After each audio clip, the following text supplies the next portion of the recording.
ভাবো তো, এই আধুনিক পৃথিবীতে এমন একটি জায়গা আছে যেখানে সময় থেমে গেছে, যেখানে এখনো মানুষ হাজার হাজার বছর আগের মতো জীবনযাপন করে। সেখানে নেই মোবাইল, নেই ইন্টারনেট, নেই কোনো আধুনিক বস্তু।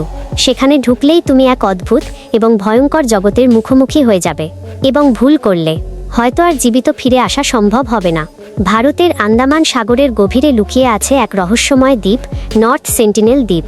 এই দ্বীপে বাস করে সেন্টিনেলিজ নামের একটি আদিম জনগোষ্ঠী। ধারণা করা হয় তারা প্রায় 50 থেকে 60 হাজার বছর ধরে এই দ্বীপে বেঁচে আছে। তারা সম্পূর্ণ বিচ্ছিন্ন, বাইরের পৃথিবীর কোনো শক্তিকে তারা বিশ্বাস করে না। যদি কেউ কাছে আসে, তারা মুহূর্তের মধ্যে আক্রমণ করে। জাহাজ, নৌকা বা হেলিকপ্টার কেউ যদি তাদের এলাকায় প্রবেশ করে, তাদের তীর ধনুক এবং আগ্রাসী আচরণ এক মুহূর্তে ভয় ছড়িয়ে দেয়। তাদের চোখে তুমি ভয় পাবার মতো ইতিহাস দেখবে। 2006 সালে 2 জন জেলে ভুল করে দ্বীপের কাছে চলে যায়। পরদিন তাদের মৃতদেহ তীরে পড়ে থাকতে দেখা যায়। কেউ বুঝতে পারেনি কিভাবে তারা মারা গেল। 2018 সালে একজন বিদেশি ধর্মপ্রচারক গোপনে দ্বীপে প্রবেশ করার চেষ্টা করে। সে ভেবেছিল তারা তাকে স্বাগত জানাবে, কিন্তু কয়েক ঘন্টার মধ্যেই তাকে হত্যা করা হয়। তার দেহ ফিরে আসে না।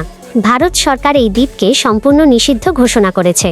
5 কিলোমিটারের মধ্যে প্রবেশ করলে শাস্তি জেল পর্যন্ত হতে পারে, কারণ বাইরের মানুষের কোনো ভাইরাস তাদের জন্য প্রাণঘাতী হতে পারে।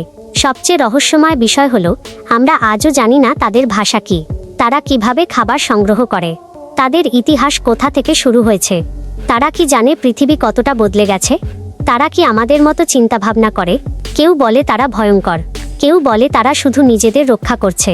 কেউ বলতে চায় হয়তো এই দ্বীপের ভেতরে এমন কিছু লুকানো আছে যা যদি প্রকাশ পেত, পুরো পৃথিবীকে শক দিতে পারত।